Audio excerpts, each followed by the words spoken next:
Hi friends, అందరూ ఎలా ఉన్నారు? నేను మీ సైబర్ సతీష్.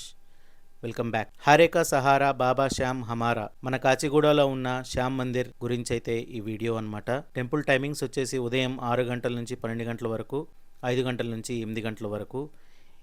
ఇక్కడ అనేక మందిరాలు అయితే ఉన్నాయి. గణేష్ టెంపుల్, వీరభద్రస్వామి టెంపుల్, శ్యామ్ మందిర్, దుర్గాదేవి మందిరము, శివాలయము, హనుమాన్ మందిర్, గోశాల, నాగప్రతిష్టలు, నవగ్రహాలు, ఈ టెంపుల్స్ అయితే మీరు దర్శించుకోవచ్చు. తప్పకుండా ఈ టెంపుల్ని విజిట్ చేయండి. ప్రధానంగా ఇక్కడ కొలవబడుతున్న శ్యామ్ బాబా గురించి అయితే నేను ఆన్లైన్లో రీసెర్చ్ చేశాను. దానికి సంబంధించి చాలా ఇన్ఫర్మేషన్ని సేకరించాను. పూర్తి వివరాల కోసం ఈ వీడియో చివరి వరకు చూడండి.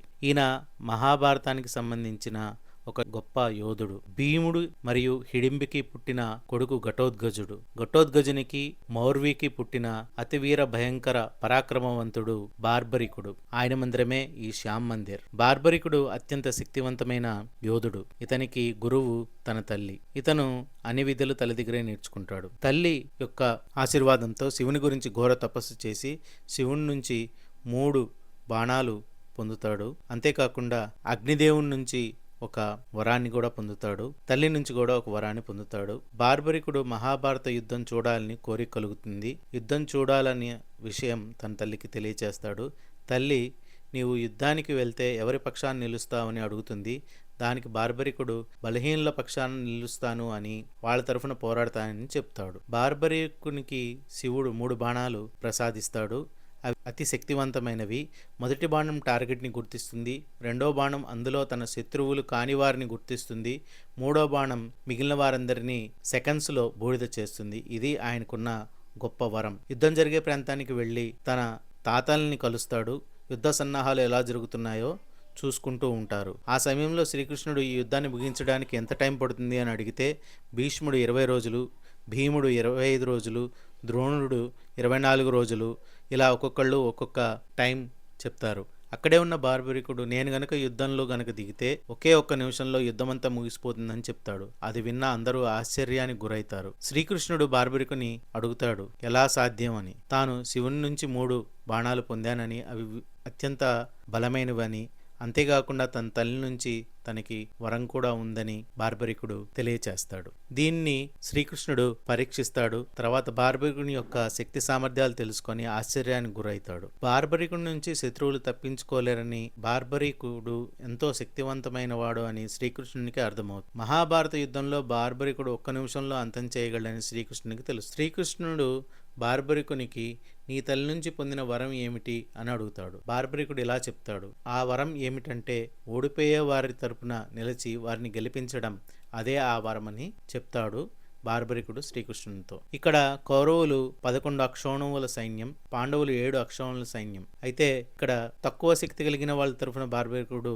పోరాడతాడు. కాబట్టి మొదట పాండవుల తరఫున గనక యుద్ధం చేసినట్టయితే అతను కౌరవులందరినీ సంహరిస్తాడు. అప్పుడు కౌరవుల యొక్క సైన్యం బలహీనంగా ఉంటుంది. కాబట్టి ఆయనకున్న వర ప్రభావం వల్ల కౌరవుల తరఫున యుద్ధం చేసి పాండవులందరినీ సంహరిస్తాడు. ఇది అంతా చూస్తే అటు కౌరవులు మిగలరు, ఇటు పాండవులు మిగలరు అని శ్రీకృష్ణునికి అర్థమవుతుంది. అప్పుడు శ్రీకృష్ణుడు బార్బరికుడు గనక యుద్ధంలో పాల్గొంటే అటు పాండవులు ఇటు కౌరవులు ఇద్దరు మరణించక తప్పదు అని గ్రహిస్తాడు. ఒకవేళ అలా మరణిస్తే యుద్ధంతో ముడిపడి ఉన్న ఎందరో వీరులు ప్రతిజ్ఞలు చేసి ఉన్నారు. ఆ ప్రతిజ్ఞలు నెరవేరవు. అలాంటప్పుడు బార్బరికుడు జీవించి ఉండకూడదు అని శ్రీకృష్ణుడికి అర్థమవుతుంది. మరుసటి రోజున ఉదయాన్నే సూర్యోదయ సమయంలో బార్బరికుడు సంధ్యావందనం చేసుకుంటున్న సమయంలో శ్రీకృష్ణుడు ఒక ముసలి బ్రాహ్మణి వేషంలో బార్బరికుని దగ్గరకు వెళ్ళి దానాన్ని కోరుతాడు. అందుకు బార్బరికుడు ఏమి అడిగినా ఇస్తాను అని మాట ఇస్తాడు. వెంటనే నీ శిరస్సు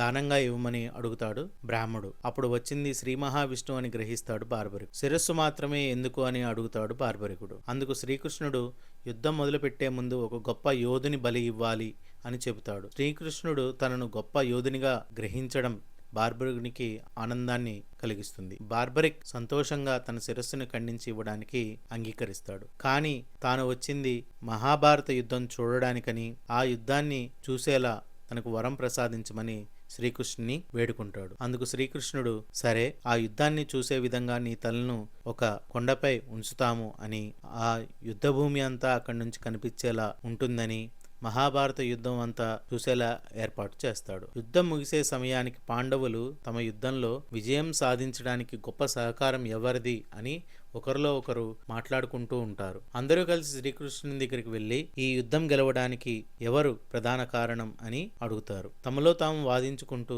శ్రీకృష్ణునికి ఈ విషయాన్ని తెలియచేస్తారు. అప్పుడు శ్రీకృష్ణుడు ఈ యుద్ధం అంతా చూసినది బార్బరికుడు అని అతని తలను అడగమని సలహా ఇస్తాడు. అప్పుడు పాండవులు ఆ కొండపై ఉన్న బార్బరికుని తల వద్దకు చేరుకొని బార్బరికుని తలను అడుగుతారు. బార్బరికుడు ఒక దివ్య చక్రం యుద్ధం భూమి చుట్టూ తిరుగుతుందని, ధర్మం వైపు లేని వారందరినీ చంపిందని, అది నేను చూశానని చెబుతుంది. అప్పుడు పాండవులు సాక్షాత్తు ఆ నారాయణుడే అధర్మాన్ని నాశనం చేసి ధర్మ సంస్థాపన చేశాడు అని గ్రహిస్తారు. తాము కేవలం ఆయన సాధనాలుగా మాత్రమే ఉపయోగపడ్డామని గ్రహిస్తారు. మహాభారత యుద్ధానికి సాక్షి బార్బరికుడు. అంతటి గొప్ప యోధుడు బార్బరికుడు. ఆయన చరిత్రలో అనేక రకాలుగా భారతదేశంకి చెందిన రాజులు ఆయన్ని కొల్చారు, ఆయనకి గుళ్ళు కట్టారు. ఫ్రెండ్స్, ఇది బార్బరికుని యొక్క కథ. ఆయన్నే శ్యామ్ భగవాన్ కింద, శ్యామ్ బాబా కింద కొలుస్తూ ఉంటారు. ఫ్రెండ్స్, అంత శక్తి సంపన్నుడైన బార్బరికుడు మన హైదరాబాద్ లో కొలువై ఉన్నాడు. మీరు తప్పకుండా ఈ మందిరాన్ని దర్శించి ఆయన బ్లెస్సింగ్స్ తీసుకోండి. ఫ్రెండ్స్, ఈయనకి సంబంధించిన అనేక దేవాలయాలు మన భారతదేశంలో ఉన్నాయి. ఖాతూ శ్యామ్ ఆలయం రాజస్థాన్ లో ఉంది. ఖాతూ రాజైన రూప్ సింగ్ చౌహాన్ ఈ మందిరాన్ని నిర్మించారు. గుజరాత్ లో బార్బరికుణ్ణి బలేదేవ్ అని పిలుస్తూ ఉంటారు.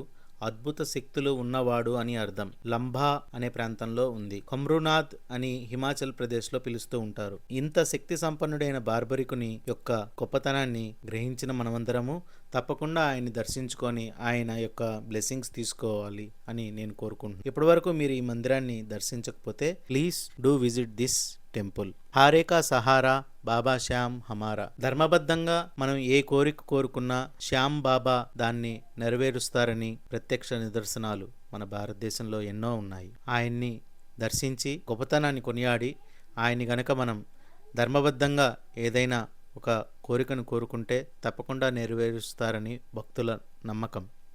Friends, I hope you enjoyed this video.